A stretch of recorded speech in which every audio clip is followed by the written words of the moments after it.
Hello बच्चों, so welcome to your maths class. और आज की क्लास में हम एक्सरसाइज 14.1 को ट्राई करते हैं कि जितने डिफरेंट वैरायटी वाले क्वेश्चन हैं उनको कंप्लीट करके फिर बाकी आपके लिए एक तरह से घर के लिए होमवर्क ही हो जाएगा वो, ठीक है। सेकंड क्वेश्चन मैंने लिया है और जो कल मैंने ज़्यादा एज्यूम मीन बताया था, आई नो थोड़ा बहुत कन्फ्यूजन हो सकता है। फर्स्ट टाइम आप लोगों ने देखा है कि DI XI है, क्या चक्कर है, जो भी है उस चीज़ को हम दोबारा करेंगे। कल बताना ज़रूरी इसलिए था कि एटलीस्ट आपके दिमाग में थोड़ा घूमा वो चीज़, तो 50% भी समझ में आया तो भी कोई प्रॉब्लम नहीं मुझे। क्यों? क्योंकि आज की क्लास अगर स्टार्ट करता है, आज की क्लास में 100% समझाने में टाइम लगता, तो एटलीस्ट 50% तो रेडी हैं आप लोग, ठीक है। तो डेली वेजेस दिया हुआ है और नंबर ऑफ वर्कर है, यानी कि 12 वर्कर ऐसे जिनको डेली 100 से 120 के रेंज में पैसे मिलते हैं, जो भी मजदूरी कर रहे हैं उसका वो। 14 are there like that, they are getting 120 to 140, 8 are getting 140 to 160, 6 are getting 160 to 180 and 10 are getting 180 200। कल वाली चीज़ों को थोड़ा रिवाइज करते हैं। मुझे बताओ, अगर किसी को 140 रुपीज़ मिल रहे हैं तो वो 120 से 140 में आएगा कि 140 से 160 में आएगा? ऑब्वियसली 140 से 160 में आएगा, क्योंकि लोअर लिमिट इंक्लूडेड होती है, अपर लिमिट इंक्लूडेड नहीं होती है, ये ध्यान रखना है, ठीक है। फिर मैंने आपको कहा था कि कंटिन्यूस इंटरवल चलता है, 120 खत्म हुआ 120 है, 140 खत्म हुआ 140 है, ऐसा है तो कोई प्रॉब्लम नहीं है। अब हमें पता है कि यार ये होता है FI, ठीक है, ये तो FI है आपका, ये XI नहीं हो सकता। क्यों नहीं हो सकता? अरे XI का वैल्यू होती है जब तक हम FI मल्टीप्लाई XI करते हैं, इसलिए हमने कहा था कि इस पूरे का एक रिप्रेजेंटेटिव उठा के बैठा देते हैं मॉनिटर टाइप में, उसको बोलते हैं क्लास मार्क। क्या बोलते हैं उसको? Class mark. और यही होता है आपका XI, और इसका मिड पॉइंट होता है। तो मिड पॉइंट निकालना दो तरीके, दोनों को ऐड करो, 2 से ऐड करो, 2 से। इतने लंबे लंबे कौन ऐड करेगा? मैंने कहा था डिफरेंस निकाल लो, 20 का डिफरेंस है, उसका हाफ करो 10, 10 ऐड कर दो, तो इसका मिड पॉइंट हो जाएगा 110। 10 ऐड किया 130, 10 ऐड किया 150, 10 ऐड किया 170 और 10 ऐड किया 190। फिर मैंने कहा था कि FI XI निकलेगा, FI को XI से मल्टीप्लाई करो, ठीक है। FI XI किया और इन सब की जो वैल्यू आएगी जिसको बोलेंगे सिग्मा FI XI, इन सब का सम, और ये हो जाएगा सिग्मा FI। कितना हो गया भाई? ये 6 + 14 20, और ये 20 40 और ये 50, ऐसे ऐड कर लिया अगर थोड़ा सा। ये 20 बना रहे, ये 20 बना रहे, 40 और 10 50। फिर आप क्या निकालते हो? X बार, जो कि होता है आपका sigma FI XI upon sigma FI, यानी जो इनकी वैल्यू आएगी ऐड करने पर उसको इससे डिवाइड कर दो, आपका डायरेक्ट मीन निकल के आ जाएगा। फिर बात आती है अप्रोप्रिएट मेथड की।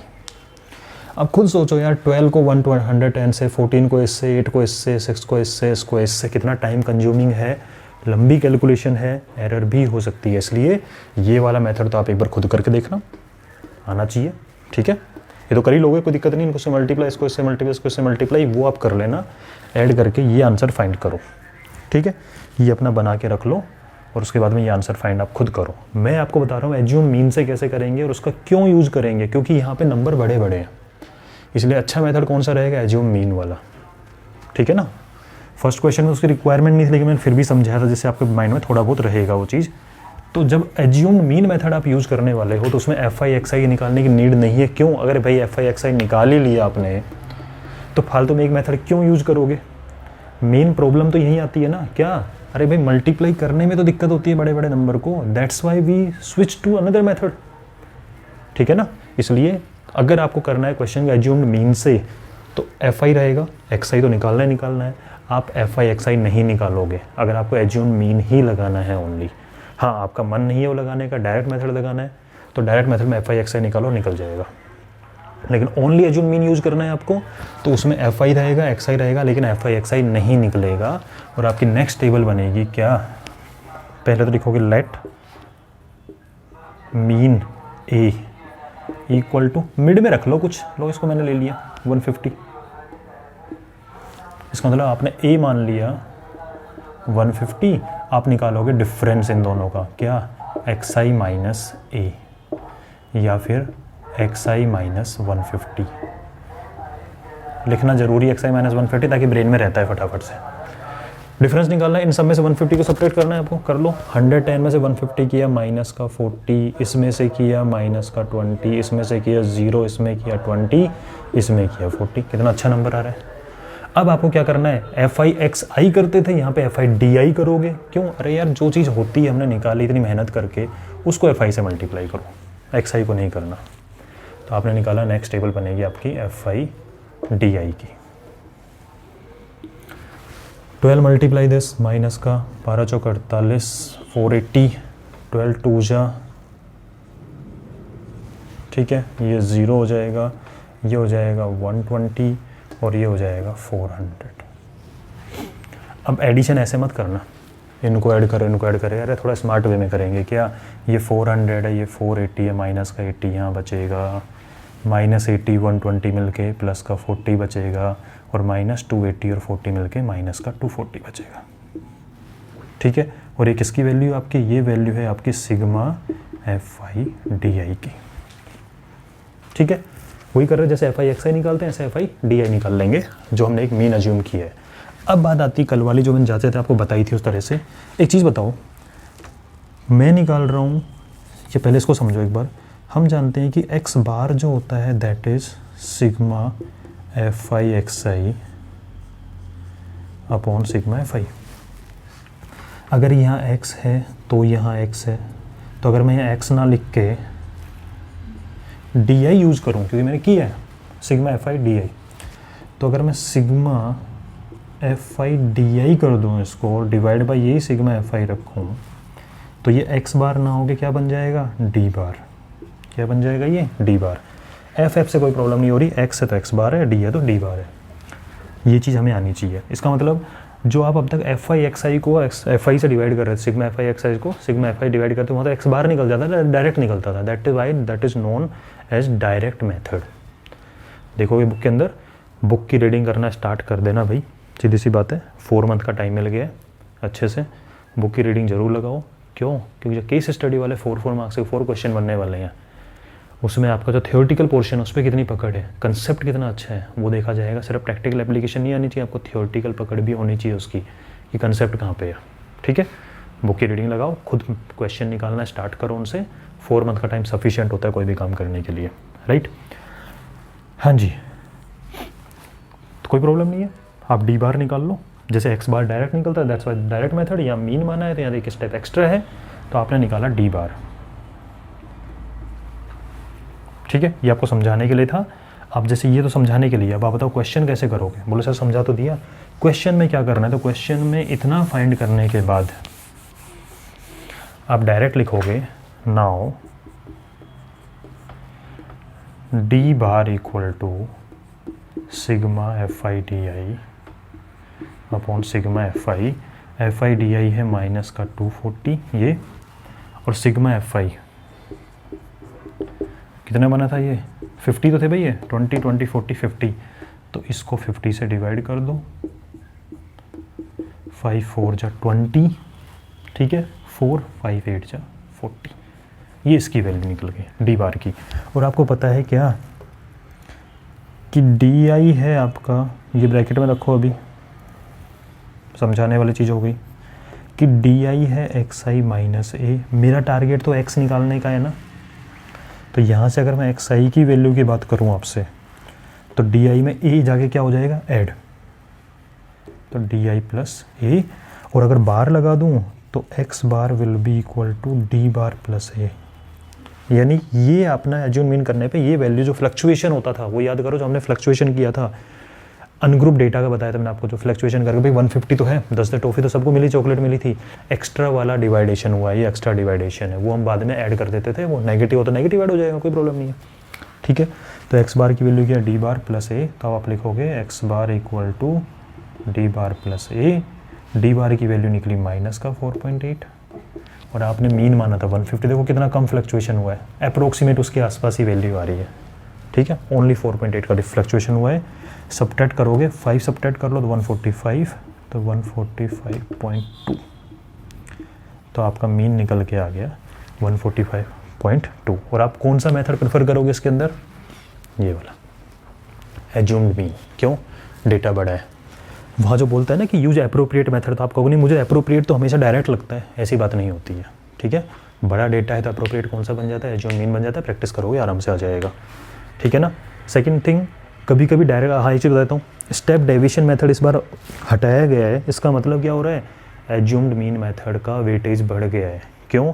डायरेक्ट मेथड के बाद में जो नॉर्मल मेथड आप यूज़ करते हो उसके बाद में 2 मेथड थे पहले, स्टेप डेविएशन और एज्यूम्ड मीन, ठीक है, दोनों में बढ़ जाता था, कभी ये आता है कभी वो आता है। अब वो हट गया है, इसका मतलब मीन पावरफुल कौन हो गया है, एज्यूम्ड मीन हो गया है। तो क्वेश्चन ऐसे भी आ सकता है कि use assumed mean method to find the arithmetic mean. ठीक है, करो इसको। ये वाला चीज़ अच्छे समझ लेना, क्या कि जैसे एक्स बार होता है ऐसे डी बार निकलता है, और डी बार निकालने के बाद आपको तो एक्स बार पे फोकस करना है, तो एज्यूम मीन जो आपने मीन माना है उसमें ये वाला पोर्शन ऐड करते हैं, इसलिए x bar equal to d bar plus a. क्यों? क्योंकि डी आई होता है एक्स आई माइनस ए, तो एक्स आई हो जाएगा डी आई प्लस ए, तो एक्स बार हो जाएगा D bar plus a constant होता है, इसलिए इसमें ये एफ आई और एक्स आई वाला चक्कर नहीं पड़ता है। डेरिवेशन बाद में देखेंगे, अभी आप समझना सीख लो इसको, राइट। अब मूव करते हैं नेक्स्ट क्वेश्चन की तरफ। और वेराइटी वाला क्वेश्चन क्या है? हाँ जी, अब हो गया आपका next question, third question. Variety अलग है इसकी, क्या अलग है देखते हैं, लेकिन उससे पहले एक छोटा सा इन्फॉर्मेशन कि सेकंड क्वेश्चन में जो मीन वैल्यू निकाली थी उसके नाम पे यूनिट लगा लेना। लगाना मेरा ध्यान नहीं रहा था क्योंकि उस टाइम दिमाग कुछ और चीज़ समझानी थी, राइट। तो यूनिट लगती है, रुपीज़ में था ना शायद वो, तो रुपीज़ लग जाएगा वो, क्लियर। तो यूनिट जरूर लगानी है, जैसे मैंने आपको लास्ट क्लास में बताया था। अलग वेराइटी क्या है इस क्वेश्चन की, इस बार एक फ्रीक्वेंसी नंबर ऑफ चिल्ड्रन जो एफ आई है, इसमें एक टर्म मिसिंग है, ठीक है। इस एफ़ की वैल्यू फाइंड करनी है, लेकिन आप कहोगे सर एफ़ की वैल्यू कैसे फाइंड करें, तो भाई एक सिंपल सी चीज़ है, आपको पता है कि जो मीन होता है यानी जो एक्स बार होता है that is sigma f i x i upon sigma f आई। अगर हमें ये पता हो तो ये निकल जाता है, यानी टोटल में 3 चीज़ें आपके पास में, 3 में से कोई भी 2 पता हो, थर्ड निकल जाएगी, तो वो वाला कंसेप्ट यूज़ करेंगे। तो अपना क्या है, यहाँ पे मीन दे दिया आपको, यानी इसका ये वाला पार्ट दे दिया, 18 है ये। अब बताओ ये फ्रीक्वेंसी क्या है, कोई प्रॉब्लम नहीं है, जैसे करते हैं वैसे करेंगे अपन। तो क्या, पहले तो एक्स आई निकालो, क्लास मार्क।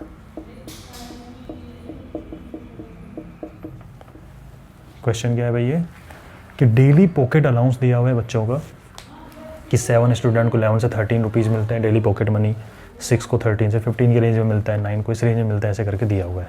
तो बताओ कितने बच्चों को 19 से 21 की रेंज में मिलता है। तो अपना काम क्या, एक्स आई निकालना, इसका मिड पॉइंट 12, 14, 16, 18, 20, 22 एंड 24। फिर आप करते हो एफ आई एक्स आई। मैं एफ आई एक्स आई वाला क्यों यूज़ कर रहा हूँ इसके अंदर, डेटा छोटा है यार, छोटे छोटे नंबर है, मल्टीप्लाई कर लेंगे, राइट। एफ आई एक्स आई दोनों मल्टीप्लाई किया, 144,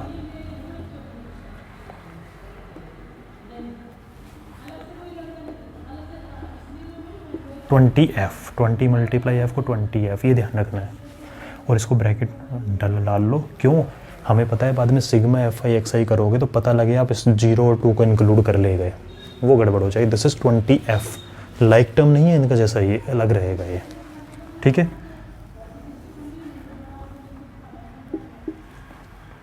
तो ये थोड़ा सा केयर रखनी है आप, इसलिए मैंने इसको सर्किल ही मार दिया।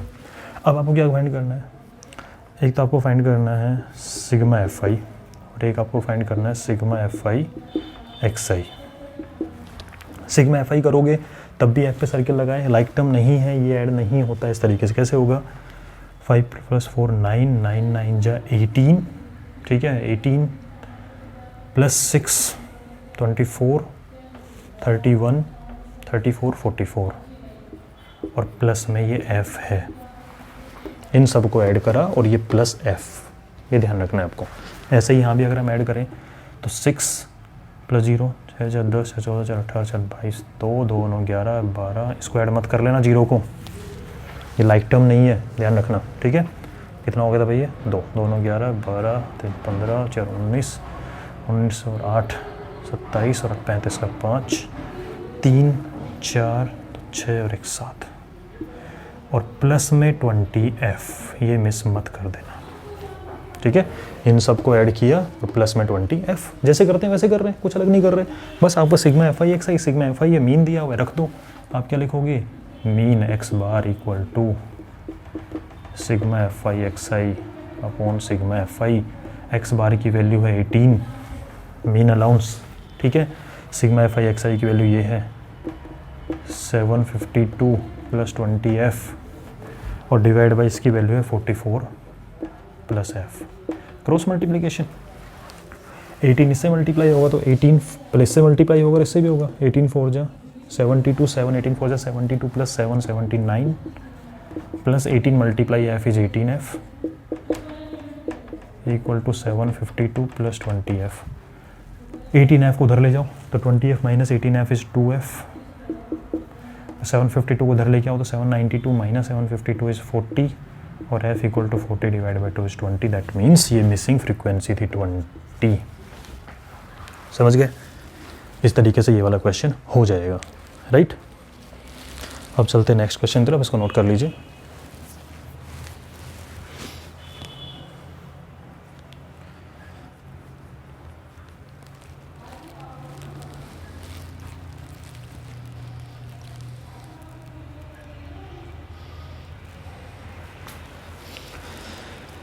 हाँ जी, अब लेके आ रहा हूँ आपके लिए क्वेश्चन जो इर्रेगुलर इंटरवल वाला है, उसको हम रेगुलर में कन्वर्ट करके कैसे करते हैं वो समझाता हूँ, ठीक है।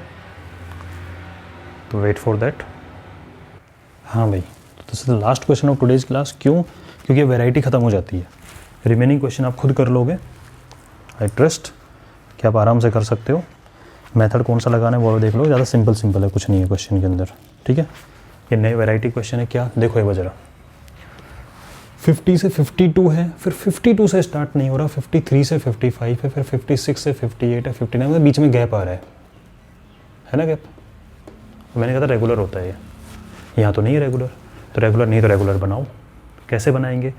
तो भाई सीधी सी बात है, वो गाना सुना होगा, कुछ तुम चलो कुछ हम चले, हाँ, जो फासले मिट जाएंगे। सीधी सी बात है, गाना वाना तो मुझे याद नहीं अच्छे से। तो इसके अंदर आपको यही करना है कि कुछ तो उधर से चलो और कुछ उधर से चलो, इसको जो बीच का गैप है इसको ख़त्म कर दो। तो इस गैप को कैसे ख़त्म कर सकते हो?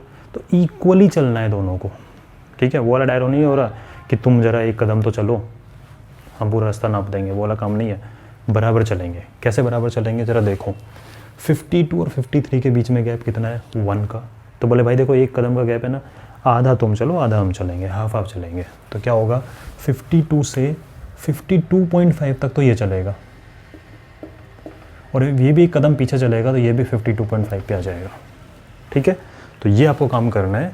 तो फर्स्ट, और हाँ सब में होगा ये वाली चीज़, तो भाई ये भी इसमें भी होगी, तो ये भी एक कदम पीछे चलेगा। मतलब अपर लिमिट वाला है जो, वो तो एक कदम आगे बढ़ेगा, हाफ कदम, और जो लोअर लिमिट वाला वो हाफ कदम पीछे चलेगा, ताकि जो गैप है वो ख़त्म हो जाए। तो ये हाफ कदम पीछे चला तो ये पहुंचा 49.5 पे और यहाँ से पहुंचा 52.5। ये पीछे हुआ तो ये पहुंचा 52.5 से 55.5। ये भी थोड़ा चलेगा ना, और ये भी पीछे चला तो ये हो जाएगा आपका 55.5 से थोड़ा ये चलेगा, थोड़ा ये चलेगा, थोड़ा आगे चलेगा, ये पीछे चलेगा, ये आगे चलेगा। क्लियर? तो आपका हो गया 55.5 से लेकर 58.5, फिर 58.5 से लेकर 61.5 और ये 61.5 इससे लेकर 64.5। तो आपका क्वेश्चन अब इस चीज़ में कन्वर्ट हो चुका है, ठीक है। अब रेगुलर है, देख लो, कंटिन्यूअस है, जो भी होना चाहिए था। एक बार चेकिंग जरूर कर लेना, ठीक है, गड़बड़ सड़बड़ नहीं होनी चाहिए। तो 49.5 से लेके 52.5, 52.5 से लेके 55.5, पीछे चला 50.5 से 58.5, पीछे चला 58.5 से 61.5, पीछे चला 61.5 से 64.5। बाकी तो सेम है ये तो 15 है, 110 है, 135, 115 एंड 25। फिर निकालते हैं हम क्लास मार्क, क्लास का मॉनिटर जिसको रिप्रेजेंट करता है, दैट इज XI। इनका मिड पॉइंट तो चेक करा, 49 से 52 3 का गैप है तो 1.5, 1.5 ऐड करो तो ये बन जाएगा 51। इसमें 1.5 की तरह 55, इसमें क्या 56 57, इसमें क्या 59 से 60, इसमें क्या 61 62, ठीक है। उसके बाद में क्या करोगे आप इस चीज़ को? लंबे नंबर हो गए, बड़े बड़े नंबर हो गए यार, कौन करेगा FI मल्टीप्लाई? नहीं करने का माने ना, तो हम FI नहीं निकालेंगे, हम क्या मानेंगे? A, right. तो लेट मीन यानी a equal to middle value ले लेते हैं 57। तो a आपने लिया 57, तो आप निकालो di, that is xi minus a, या फिर xi माइनस 57, जो कि बाद में 57 ऐड हो जाता है d में। आपने मीन माना है, नहीं तो ऐड होगा ही होगा, ठीक है। हाँ जी, तो आपने 51 में से 57 ऐड सब्ट्रैक्ट किया, -6 -3 0 3 6, थोड़े छोटे हुए नंबर। अब मल्टीप्लाई करना ईजी है, तो आप निकालोगे FI DI। 15 6 जा 90, 100 ही हो जाएगा, तो 330। इसको किया 0, इसको किया 345। क्यों? 100 का 3 जा 300, 15 का 3 जा 45, और 25 6 जा 150, राइट। इसको ऐड करना है आपको, तो आपने किया सिग्मा FI DI, और यहाँ सिग्मा FI भी कर लो। 10 15 20 25 10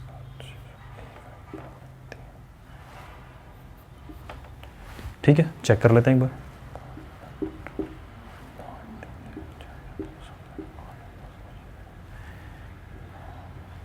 ठीक है, सिग्मा FI DI कैसे करोगे ऐड? स्मार्ट वे में करेंगे। कैसे? 15 बचा, 60 बचा, तो टोटल बना 75। ठीक है। नाउ आपको निकालना है डी बार। तो डी बार होता है sigma FI DI upon sigma FI, यानी 75 डिवाइड बाई 400। 25 3 जा 25 16 जा, क्यों 25 8 जा 200 होता है, तो 16 जा हो गया। 3 डिवाइड बाई 16 को करोगे, डेसिमल लगाया नहीं गया, 30 बना, 16 बन जा 16, 14 बना क्या बना भाई, एक सेकंड, 3 डिवाइड बाई 16, 16 बन जा 16 बना 40, 16 128, 12 16 6 96, 16 7 112, अप्रोक्सीमेट इतना हो गया, जिसको आप लिखोगे 0.19। क्यों? डेसिमल के बाद में 2 प्लेसेस तक लेना है आपको। अप्रोक्सीमेट कैसे करोगे? 5 है, 5 से ज़्यादा है तो इस डिजिट को इंक्रीज कर देते हैं। देखो कितना सा फ्लक्चुएशन हुआ है, जो कितना सा डिफरेंस है आपके मीन में, एक्चुअल में इतना सा डिफरेंस आ रहा है। जो आपने अज्यूम किया ना, उसके बाद में इतना सा डिफरेंस आया। तो हमने देखो मिडिल वैल्यू लेने का क्या बेनिफिट होता है, अप्रोक्सीमेट 57 ही आ रहा है, ओनली 0.19 का डिफरेंस आया। तो अब आप जानते हो इस चीज़ को क्या, कि XI इक्वल टू होता है DI plus A, XI equal to DI plus A, और X बार होता है D बार प्लस A। ठीक है, A आपने माना था 57, और कितना सा डिफरेंस आया, ओनली 0.19 का। कितनी अच्छी वैल्यू जूम की आप लोगों ने, तो अपना मीन निकल के आ गया 57.19। ठीक है, ये डिफ्लेक्शन बोल लो, चेंजेस बोल लो, इतना सा चेंज होता है, उस चेंज को कैलकुलेट कर रहे हैं। आपको चॉकलेट वाला एग्जांपल कल अच्छे समझाया था, राइट। रिमेनिंग क्वेश्चन आप लोग आराम से कर सकते हो इस एक्सरसाइज के। नेक्स्ट वीडियो में मैं आपको समझाऊंगा मोड कैसे होता है, फॉर्मूला है, और then median. Okay, till then take care and do the remaining question.